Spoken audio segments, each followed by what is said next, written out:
3 strategies, ways that I like to use to enhance my own vocabulary.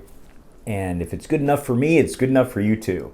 The first strategy is this. Don't memorize a list of words isolated from context.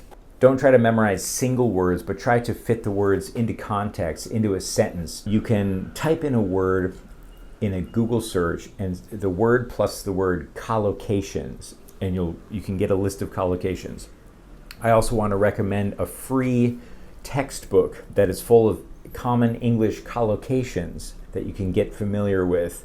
I will provide the link right here. Check out this free book, and it'll give you a whole bunch of collocations that you can memorize so you can begin to learn words in context. Remember what I mentioned earlier about the hippocampus in the midbrain? This is where your brain links a word to a bunch of real life experience and context. When the word is linked up to other things that you know about, it'll be easier to remember. If a word is isolated on a page, then your brain will simply mark it as irrelevant, and it will get warehoused for someday later.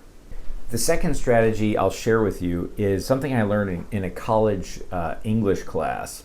She told us that whenever you're reading a new book, there's going to be a few words that you don't know. So write down the words on a little sheet of paper. Those were the days before smartphones. These days you can just have a document on your phone and just track all the words you don't know. When you get to about 10 words or so, you can either look them up right away or you can wait until you've accumulated 5 or 10 words and then look them all up at the same time. You can use an online dictionary or some sort of a dictionary app. After you look up the words and get a good idea for how they're used, make sure that you know the collocations and the words that they like to be next to. And then what you do is you write what our teacher used to call a vocab story. And you take your list of 5 or 10 words and you would weave them together and make a story, maybe 1 or 2 paragraphs long, using every single word, and it has to make sense. It's a really good challenge, and again, it builds connections and associations in your brain. It forces you to think about the word in context. It makes you think about the word in a meaningful way, and that's going to be way easier to remember.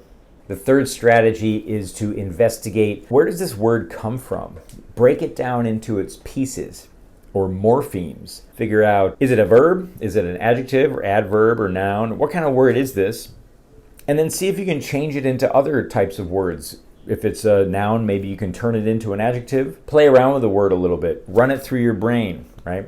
If you think of it in different ways like that, it'll be easier for you to remember. The word etymology is the study of the root origins of words. So where do words come from? I want to recommend an online resource. It is called Online Etymology Dictionary, www.etymonline.com.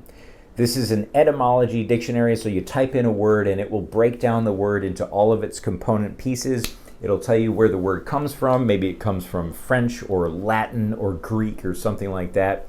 And it'll explain all the meanings for all the pieces of the word, and that'll give you a good understanding of the evolution of the word and what it meant then and how the meaning has changed. That'll give you a very solid sort of a cloud of associations that you can attach to the word, and again, that will make it very easy to remember. Check that out. Check out the Online Etymology Dictionary and experiment writing a vocab story.